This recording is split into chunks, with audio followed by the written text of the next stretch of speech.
I could just figure it out, whatever it is, then it's going to be smooth sailing and happily ever after. And we all reach the place at some point where we realize that's not the case. So with the caveat of there's no myth of arrival and life still lives, what is waiting for us on the other side of the reparenting journey? I love it. It's a great energy to start our conversation. I've been Oh, looking forward to this. So thank you as always for the opportunity to not only connect with you, but your beautiful community. And thank you really for the work you are doing to support so many others on their journey. oh, well, thank you for that, Dr. Nicole. It is a treat to get to spend time with you again. And thank you so much. We're really looking forward to hearing what you have to say on reparenting. So, woo, woo, woo. Oh, super exciting. I'm very inspired by communities like your own. It is not an easy thing to break these cycles. So, where I'd love to start out is an orientation question. If you don't yet know Dr. Nicole LePera, she is also known as the holistic psychologist, #1 New York Times bestselling author. You may know her from her books, How to Do the Work, How to Be the Love You Seek, How to Meet Yourself, or from her amazing Instagram, TikTok. You're everywhere. I just have learned so much from you over the years in your books. And your newest book that's coming up is Reparenting Your Inner Child. And today we're going to be diving into all things reparenting. So, the first place I want to start with is for those folks that are not yet familiar with your work or not yet familiar with reparenting, how does a person know that this is even a good next step for them, like to invest the time or to think about what is reparenting and why it matters to them?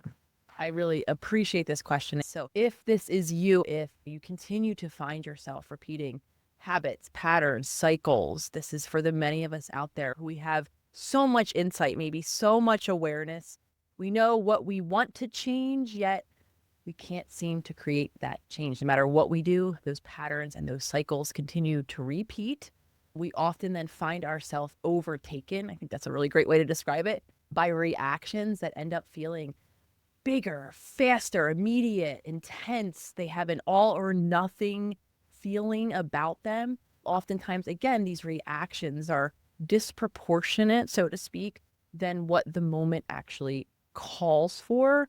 A lot of times, of course, these reactions I'm describing are happening in our body. So this is, of course, then for all of you out there who, right, are in a body that feels anxious, that has a racing heart, a shallow breath, a lot of tension. What that then translates to behaviorally is we end up with racing thoughts, all or nothing thoughts. We feel like everything is urgent and we're either exploding outward, seemingly out of control emotionally, or maybe we're on the other end of the spectrum and we're collapsing, right? We can't seem to summon motivation to do anything.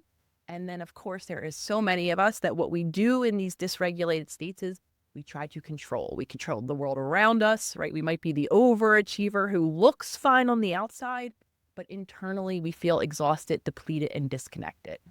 Mm. So I'd love to invite, as we're listening, to notice of all the things that Dr. Nicole just shared and listed, what's resonating, what's feeling familiar, and then take a moment to notice what are the situations or the perhaps relational patterns or patterns in life that seem to ping these spaces for you. Because as we're asking these questions with Dr. Nicole about reparenting, it may be helpful to bring to mind a scenario or pinpoint an adaptation that you're navigating right now. And so take a breath. Grateful that I am the one editing. Check my questions.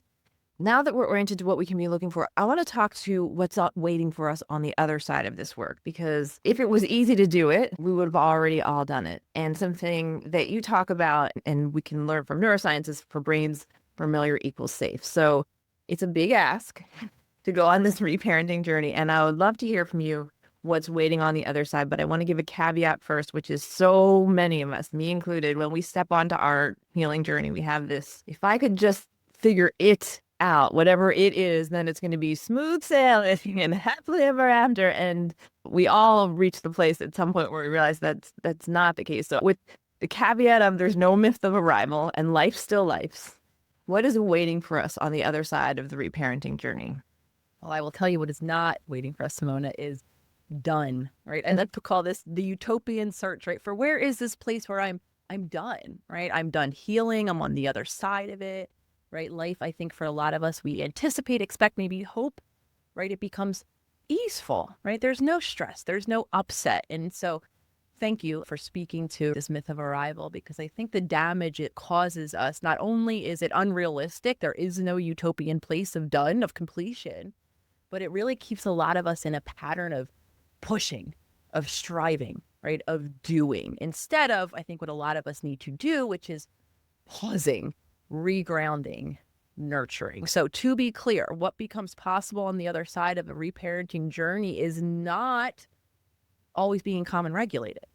What comes on the other side of it, though, is increasing our capacity for moments of dysregulation or for discomfort. So in practical terms, what I mean when I say that is learning how to pause or delay what for some of us might feel like an instinctual compulsive reaction, something that we just can't stop, but giving ourselves just a moment of pause so that I can begin to then make new choices that over time can begin to signal safety to my body, to my nervous system, so that the many of us who are experiencing, whether it's anxiety or depressive symptoms or shut down or a hypervigilance where we're always waiting for the next shoe to drop and we feel like we're always bracing for the next thing to happen, right? We can actually, when we increase our capacity, we increase our ability to tolerate those sensations. So we lessen their experience. In our mind, on the other side of a reparenting journey, is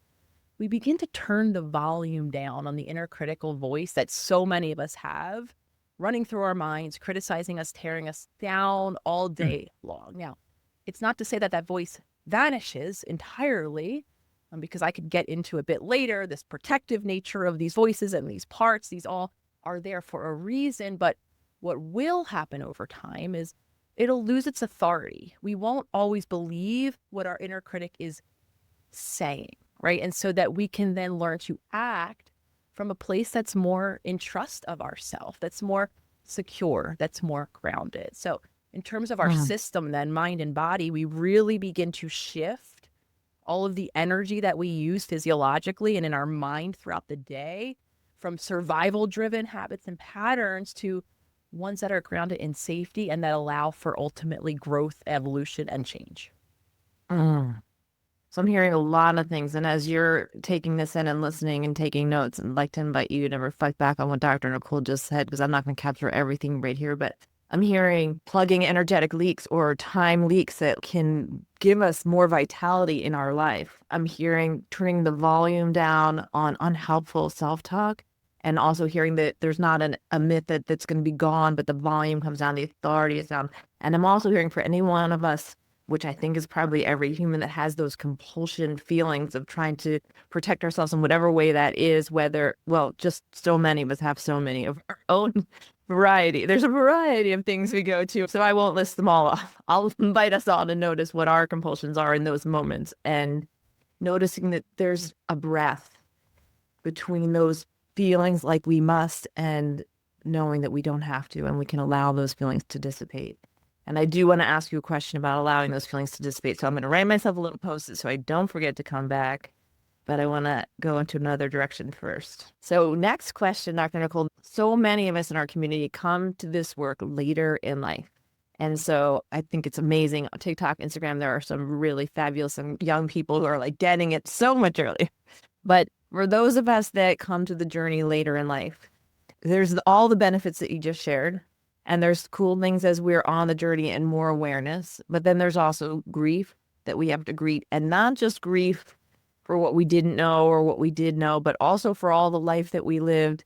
And maybe even some of the cringy things that we can look back and we're like, oh man, I didn't know until I knew. And so my question specifically is, what guidance or advice do you have for later in life self-healers? Yeah, I think I want to first speak to the grief, and I'm even going to throw in another emotion here, which is anger. Grief and anger are completely natural experiences, whether you're quote unquote early in life or late in life, even though, again, I don't really believe in those designators. Change happens when we come to the place in life where we are ready to welcome it. So regardless of when your journey happens, anger and sadness are such foundational emotional experiences, because sadness really simply indicates when we've experienced a loss, right? So if we come to the awareness of all of the lost time, the lost support, the lost aspects of our being, all of the things that we suppressed, naturally, then it is completely understandable that we might feel loss or sadness or grief around that. And just quickly then spending a moment on anger.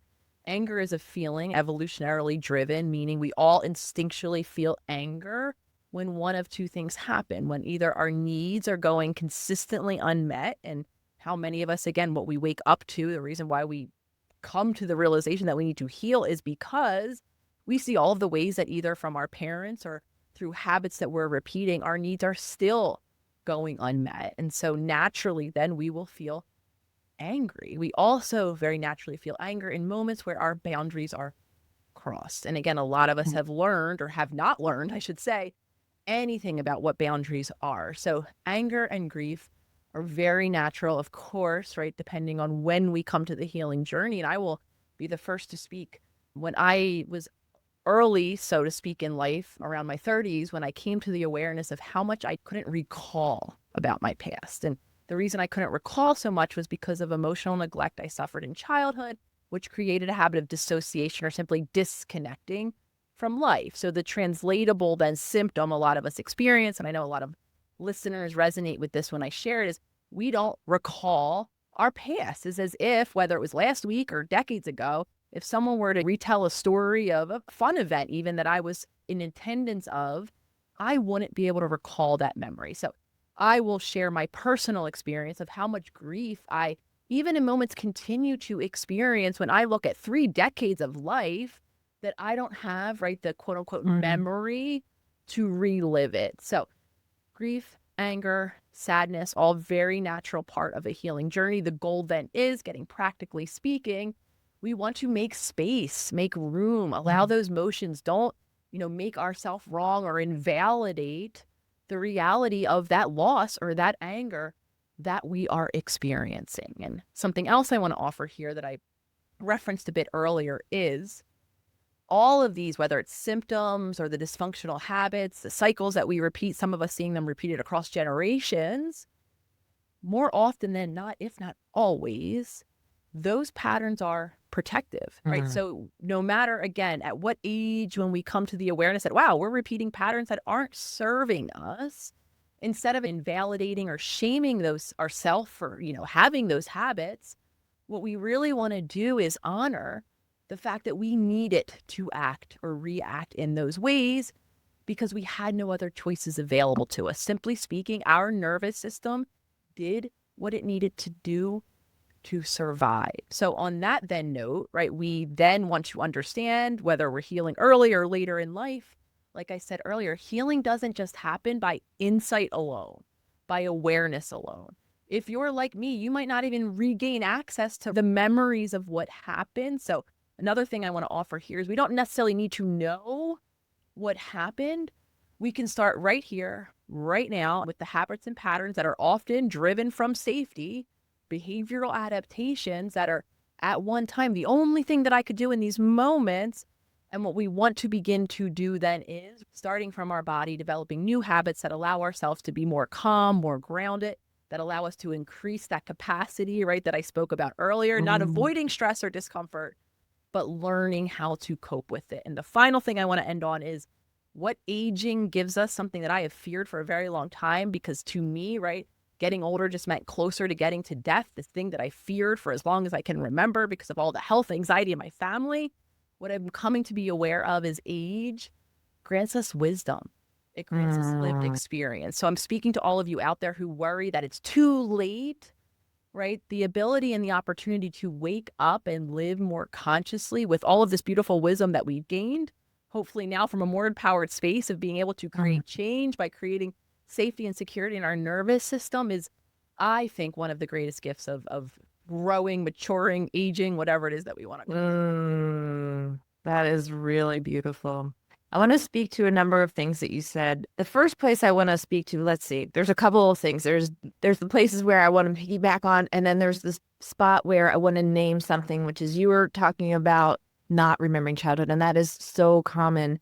But there's also another piece that I want to name in case someone's listening, and this is you, which is sometimes we're so hyper vigilant and we need to take note of absolutely everything because we know it's going to come back in another way. And so if you're listening to this and you remember all the details, I just want to normalize that one too. And it doesn't, sometimes we hear something and we're like, oh, well, maybe I didn't have, maybe it wasn't hard because I remember it. And it manifests differently for all of us. We all have our own journey and our internal communities and our adaptations. And they adapt for the environment we're in. So I wanted to name that, which I know you wouldn't disagree, but I want to make sure if someone's listening, they're happy you're naming that, because I just want to quickly give the science behind that, if you don't mind. That is 100% true. The first stage before we can't recall, right, the kind of like end point that I've gotten to, when we have a stressful or an upsetting experience and our body releases cortisol or adrenaline or all of those kind of activating hormones, for lack of a better word, those actually in the immediate moment of that event happening, it increases our ability to recall what happened. Because from an evolutionary standpoint, it is so much safer for us to get every possible cue mapped onto this threatening thing so that I can remember it for the next time one of those cues, right, comes into my present moment, so that I can react really quickly.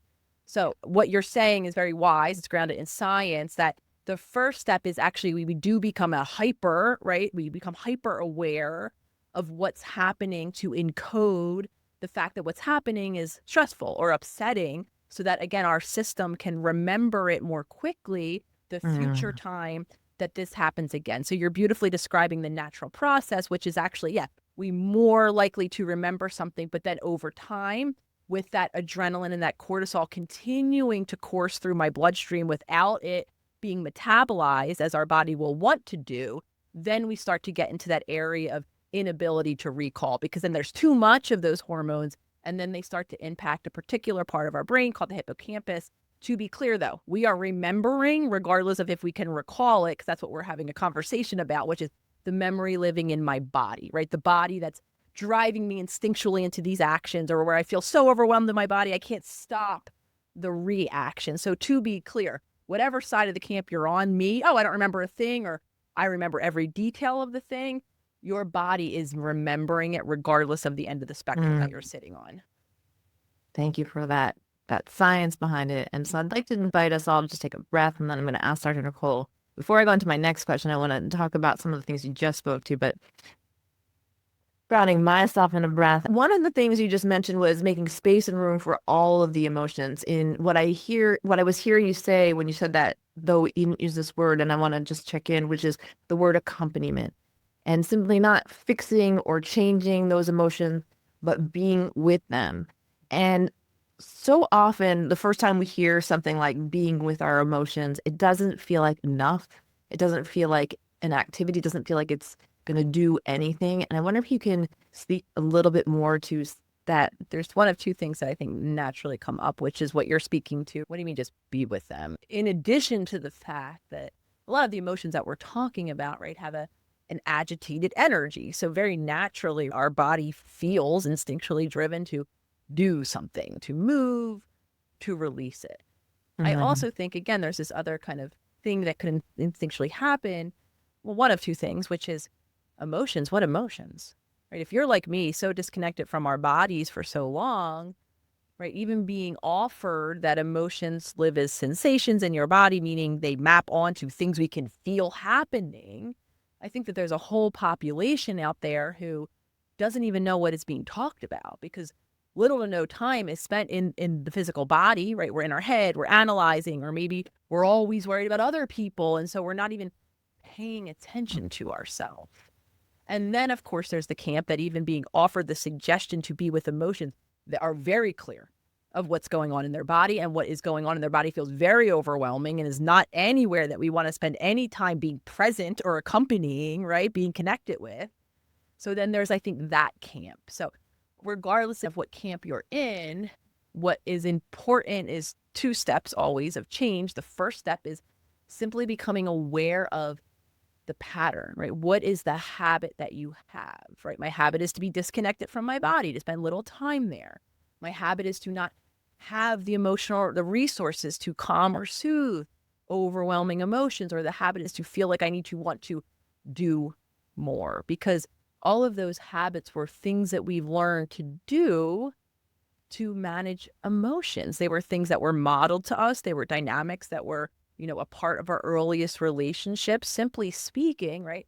We learned those habits. And some of us have all of these rationalizations of why just being with our emotions isn't enough, or that it's more important to analyze our emotions. And so the goal really is for a lot of us, most of us really, is we need to teach our body the tools to be with our emotions, right? So whether or not you're on your spaceship a million miles away or it doesn't feel like you're doing enough, the goal is to learn how to shift that focus, learn how to identify and be present to the different sensations in a body, and then teaching ourselves that moment of pause so that when we make a choice, right, what are we going to do? Are we actually going to move our body to release the emotions? Are we going to just slow our body and be with the sadness? Are we going to reach out and ask for support to maybe co-regulate with someone else, right? Then we give ourselves the opportunity to break the old habit. So I think the important takeaway here is we all have an instinctual thing we do when we're feeling emotion. So becoming aware of that is the first step. And then the second step is quite literally, we have to teach ourselves how to expand that capacity that I keep referencing through new choices, which means then not shaming ourselves. I will always be the first to share. Right now I'm into my 40s, so a decade past that moment of time where I came to this realization, and I'm a clinical psychologist. I can write books on emotions. I still struggle in moments when I'm having an emotion because my instinctual habit is to do what I always have done. Ignore it, right? Distract myself with something stressful on my phone or with something exciting, right? Distract myself with the next task that I have to complete. So we have to, again, see the pattern in action, not shame the fact that we might not have the tools to know how to be with our emotion, and really understanding that when we reconnect with our body, that there's a whole world of sensations that are happening that we can learn to be more and more present to. But we're going to rely on those old habits, right? Often distracting ourselves if that's the only thing we've ever known to do. Thank you for naming that, Dr. Nicole. And even the pointing to the fact that it's a practice that takes time. And if someone's listening to this and they would like to learn those tools for how to feel their body sensations, part of me wants to point them to your orange book, How to Do the Work, because I haven't yet read your book that's coming out, Reparenting the Inner Child. Which book would you point them to? Where would you point someone to who wants to go further with learning those skills that you were just talking about? Each of my books I talk about, I mean, the emotional world is so foundational that probably every work I will put out from now until I'm no longer here will have some version of a conversation around a more body-based approach. We're not going to ever, in any of my books, I'll talk about patterns. I'll give my hypothesis or my theory about where they come from. But I'm hoping that a takeaway from my work always is, it's helpful to know and see our patterns in action, because we are very patterned, habitual creatures, though creating new tools, actions are always going to begin with reconnecting with my body, with expanding my capacity to be with the different sensations that are available. So no matter what work you pick up, you will have some obvious conversation and tools to that nature. Of course, the newest book, Reparenting the Inner Child, has a whole roadmap, has different stages of the reparenting journey. Each and every chapter, actually, for that matter, has holistic or body-based approaches. Always, again, beginning with first reconnecting with our body, right? Learning how to, throughout our day, notice how much attention we're spending out there or even in our mind, and how much attention we're spending down here. Noticing, well, how tense or relaxed are my muscles? Maybe even now, taking this as a moment to check in. Are you noticing that your jaw is clenched, that your shoulders are up to your ears, that maybe your stomach's in knots? Or do you feel at ease and capable to get up and go if you wanted to? Or maybe you feel like you have no muscles, like you have no skeleton. You couldn't get off the couch if you wanted to, right? You're almost too at ease that you can't even summon energy. All of that is information. So is how you're breathing. Are you holding your breath? If I ask you to just take a notice at your natural rhythm of breath right now, are you so constricted that you can barely feel your body breathing? Are you heaving as if you've just run a marathon, but yet you haven't gotten off your couch, right? Same thing with our heart rate. We can notice by our heart rate elevating and slowing down throughout the day These are sensations that we can begin to pay attention to. And then from that foundation, right, we can now start to expand and start to get curious. Well, what happens in my body when I'm feeling that loss or that sadness or that grief that we were talking about earlier, right? Might I notice a heaviness in my chest? Might I notice tearfulness in my eyes, right? Might I notice a quiver in my lips when I'm trying to talk, right? I get choked up. Same thing with anger, right? And this, again, it might look and feel a little different. I'm just giving us through some possibilities or some kind of sensations that could map on, but the goal would be to use yourself, right? To refocus your attention and begin to explore moments when you're angry, right? Does it feel like your blood pressure's through the roof and your hands are clenched and your jaw is clenched and your voice is elevating in volume, right? These are things that throughout the day we can begin to notice more and more of. And then instead of, which will likely happen, feeling yourself instinctually wanting to scream as your voice is getting louder at someone else, that's the moment where we're not going to shame that pattern, because probably at some time screaming and yelling and making yourself heard was the only path that you had to any version of safety then. But now that instinct isn't going to go away. But what we can begin to do is catch ourselves before we act from that instinctual place. Pause. We might not know what to do. That's a healthier thing to do in that moment. Maybe not screaming at someone else first turns into screaming into a pillow, right? But I want to emphasize this now too, because if we've never practiced, I'll speak for myself, because I've never practiced, there's still moments, like I said earlier, where I'm having an emotion and sometimes it's a complicated one.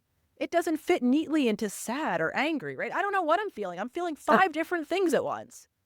And so I have no idea what to do in those moments. So my first goal is to not to do instinctually, because often it's our first reaction that's colored by those old habits.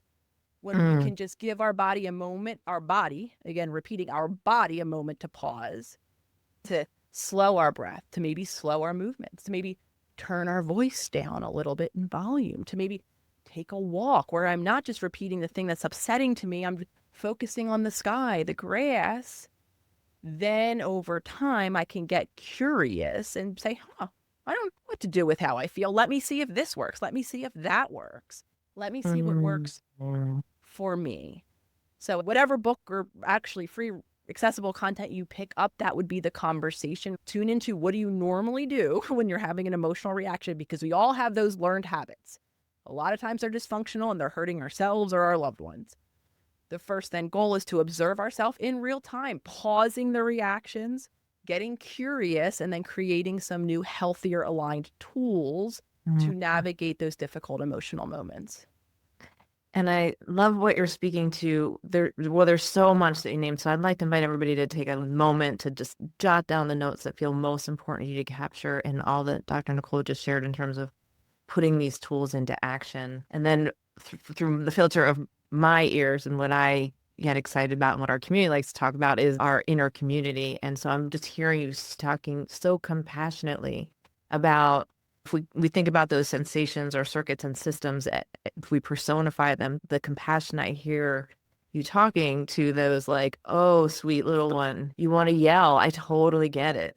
And then trying something new, but with that theme of parenting our inner ones, being there, and you just over and over again, I've talked about that, the compassionate acceptance of this is how we knew how to do it. And that used to be our only tool. And now we get to consider maybe a new tool. And thank you. Dr. Nicole just mentioned something, and I want to make sure that folks heard it, which is, yes, she has these fabulous books and her newest book coming out, but she also has so much free content available online. And so if there's ever anything you're hearing and you want to go further, thank you, Dr. Nicole. I'm really moved by, even as famous as you are, you still come back to our community. As many books as you've put out, you still always to make sure there's free resources, and it's just really moving.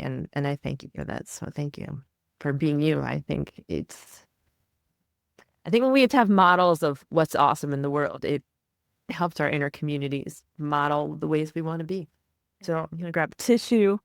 Appreciate you. And I'm so inspired by you, by the work you're doing and facilitating in your own community, and by everyone out there listening. I truly mean this when I say it is such a brave journey to allow ourselves to live in awareness of all the things that not only hurt us in the past, but of all the suffering that will ever be present in our world. It's a brave, courageous journey that you are each on. And I hope that my takeaway is always a version of what you're reflecting back to me, Simona, which is compassion. Everything that we are now currently struggling with has developed out of protection. Even that inner critic that might even be shaming you while you're listening to me speak right now, because that inner critic is a protector of a younger version of us. Even our inner critic is not an enemy, because at one time, even an emotion that's so difficult to tolerate, which is shame, is a very evolutionarily natural emotion. It helps us prioritize and keep our connections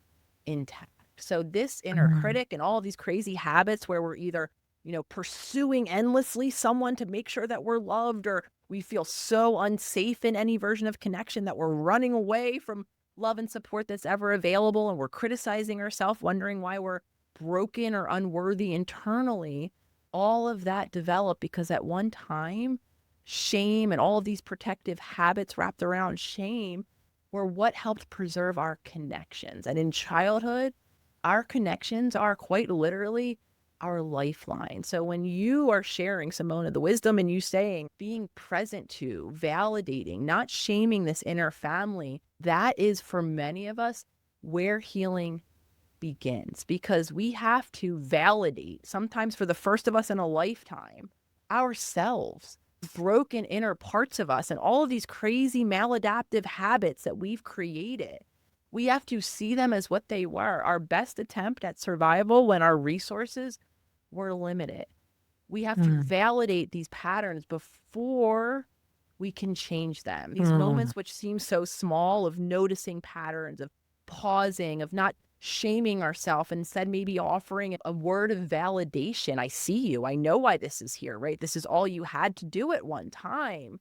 I'm here to support you now, right? We want to just brush by, but those are the moments where healing happens, where we're rebuilding trust in ourselves, or maybe some of us are for the first time ever showing up in connection with ourselves, being present to how we're actually feeling. So compassion is always one of my goals with any of the work that I share. Of course, I want to give tools to change the habits and patterns, but I do believe it's in this understanding where we can maybe shift that lens from self-criticism to self-compassion. And if that's the takeaway of anything you take from any version of hearing me speak or write, or however you interact with my work will be done if I know that you can move forward with a little more compassion and understanding for yourself.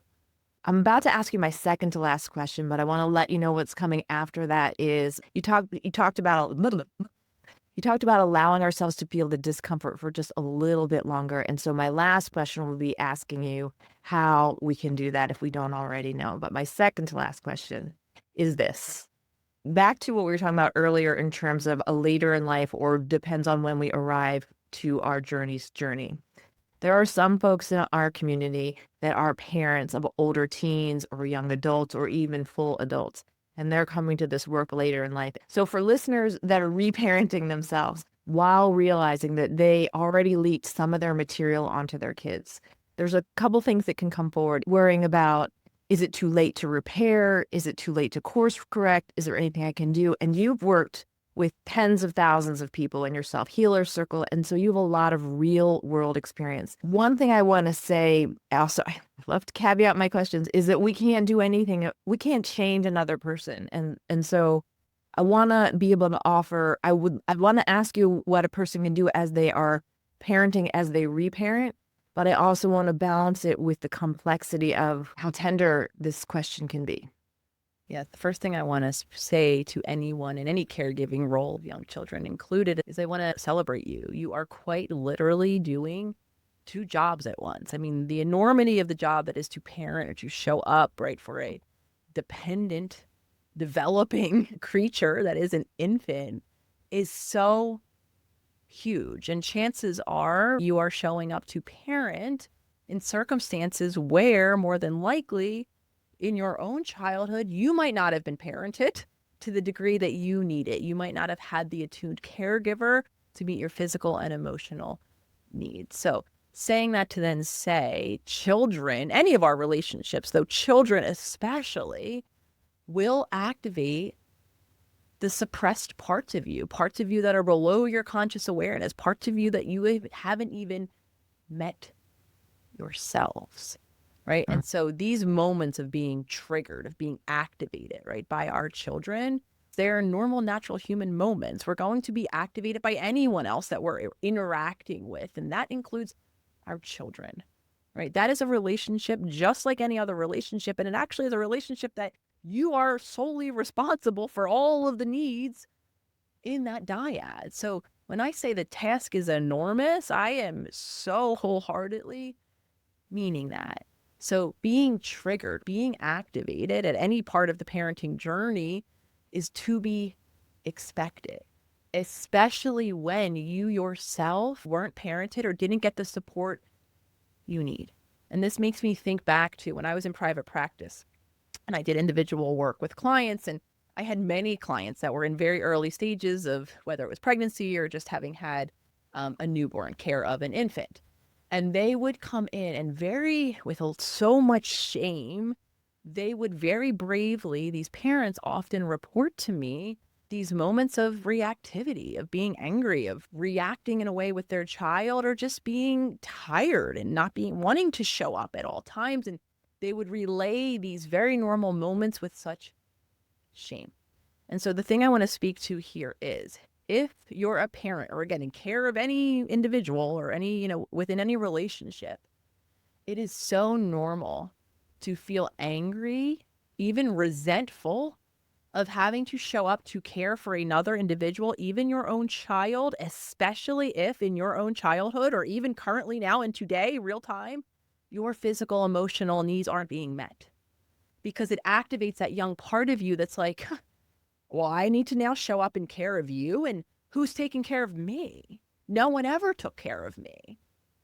So when we are doing the two jobs of parenting another or caring for another, and also trying to reparent ourselves, the importance of modeling or of developing, which is the journey for most of us, emotional maturity begins with identifying and meeting your own needs. This is where the cliche that many of us love to hate, right? You can't pour from an empty cup, could never be more true. And I spent a lot of time, of course, talking about this in my last book, How to Be the Love You Seek, where I make a case that we fully can't show up in service or care or love for another, our children included, if our cup isn't full.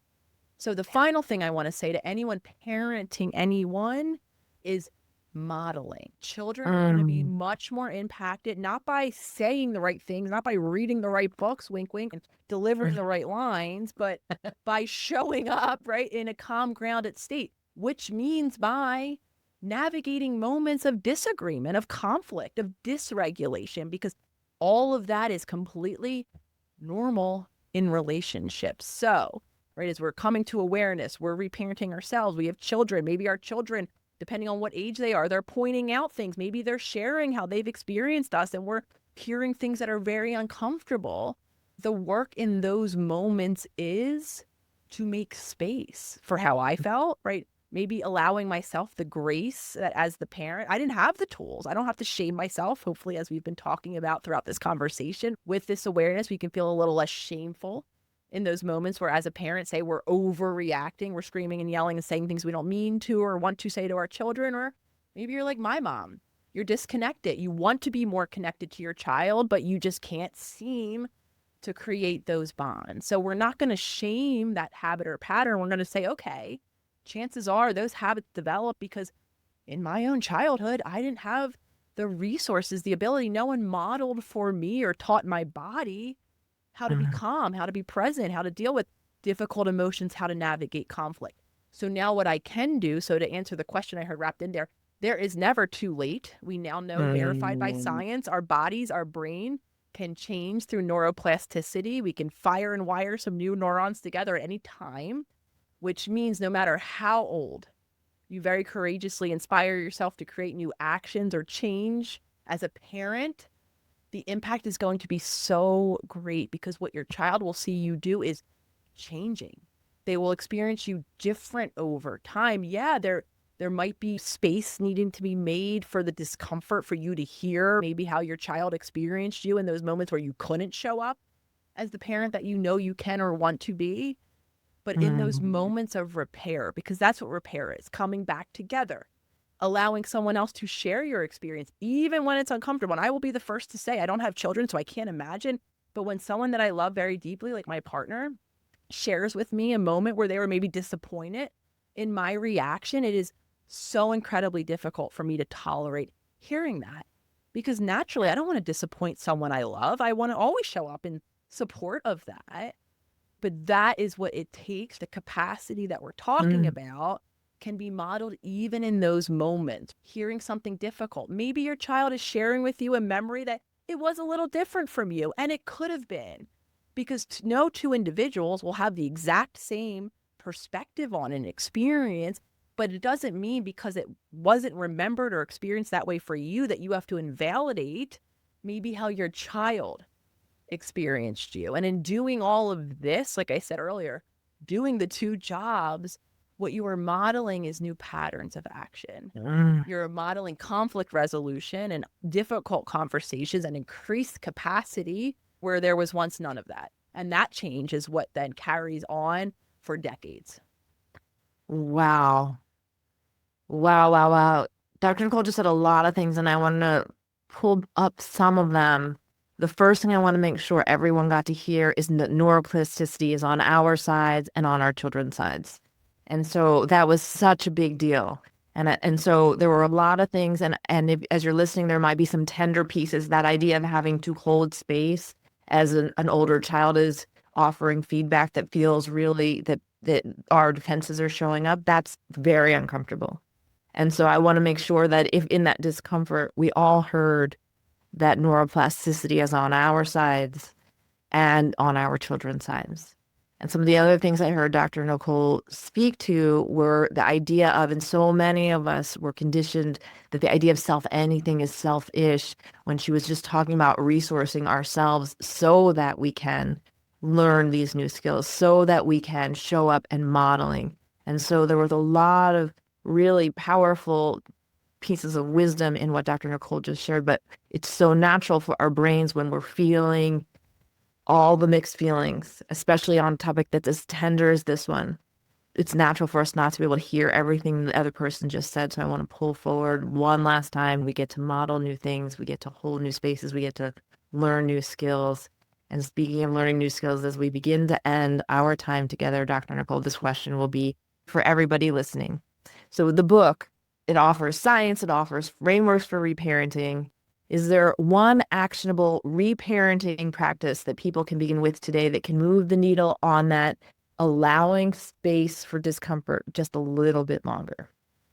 Yeah, and you're probably going to hate that I always come back to this foundation, but to move the needle in any direction or to create change in any direction, whatever it might be for you individually, none of that is possible without safety. So if one takeaway, it would be twofold. Again, always beginning with the awareness of noticing, even in this moment, how safe your body feels. Those three checkpoints, our heart, our breathing, and our muscles, are great places to start. Safe body feels at ease in their muscles, isn't feeling tension, constriction, pain, right? Is feeling, again, that connected in a body, not feeling like you're crawling out of your skin. A body that's at ease is breathing slowly and deeply, and your heart rate is its normal rhythm. So with that awareness, if you are someone who maybe, as we went through those quick checkpoints earlier, oh no, I have all this tension, all this agitated energy, I'm holding my breath, I'm breathing so quickly, my heart is beating through my chest, or I can't even feel my heart, then this practice is something that you want to log. That checkpoint is part of the practice. Making times throughout your day, maybe setting a couple alarms right now in your cell phone, for a couple random moments. And when that alarm goes off, you could take yourself through, just as we did. How am I breathing? How are my muscles feeling right now? And how is my heart?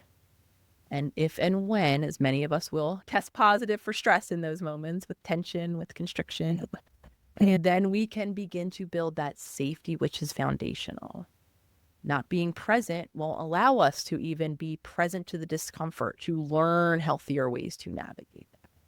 So some ways that we can calm ourselves down, right? Some of us can feel very grounded by placing hands on our body. And this is where I invite you to be curious and see what you feel most comfortable doing, right? Some people just like laying your hands gently on your lap so you can feel the weight of your arms. Maybe you want to place some hands on your belly. I know I feel really grounded when I have one hand on my belly and one hand on my chest. For me, that feels very sturdy and reminds me I'm in a body. Reminds me from my belly that I want to be practicing feeling that belly expand with each inhale, exhale, and drop. My heart, I'm always trying to stay connected to my heart, spending so much time again in my head. So for me, those are great anchor points.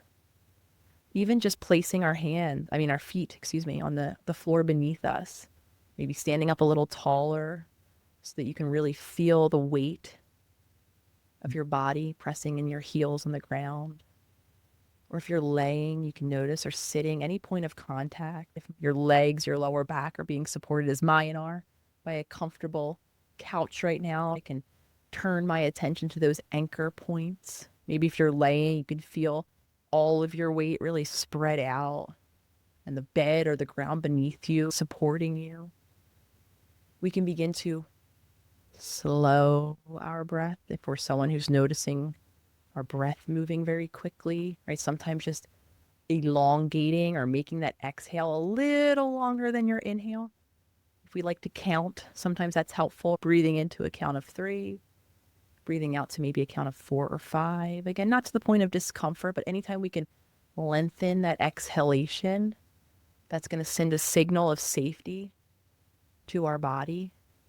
We can do a quick sensory check-in. What that simply looks like is sometimes our body might not feel fully safe, so we can use our environment and really just notice what we're taking in with our senses. Naturally, our body is doing that. So now we can be a little more intentional, right? Just maybe inviting you now to scan your environment and just noticing 1 or 2 things, maybe even just logging what they are that you're seeing, right? I'm seeing bright lights, I'm seeing a camera. Maybe repeating to yourself what you're seeing. Maybe noticing, is there any aromas in the air? Or do you smell something being cooked in the kitchen downstairs? Or maybe you lit a candle and it's wafting, right? Same thing with sound, maybe with taste. If you're drinking something or eating something, this is a great time to practice doing so consciously, not just shoveling the food or drinking the coffee so quickly, actually seeing if you could tune in to the different taste. And so those are, right, really simple back pocket type practices. Again, another thing our body naturally does, our voice included, the more stressed we get, the quicker we begin to talk and move.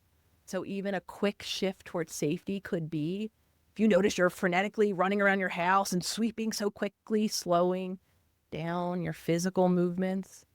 If you're noticing as you're talking to someone, you're starting to talk really fast, slowing down your voice.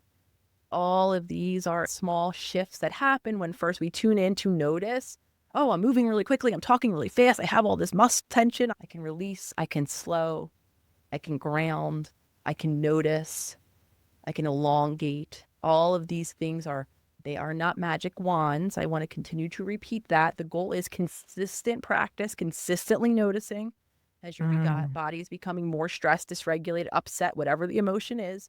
Not worrying about decoding, figuring out why you're feeling that way or what you would even call the emotion you're feeling, right? Forget all that. Be with the feelings.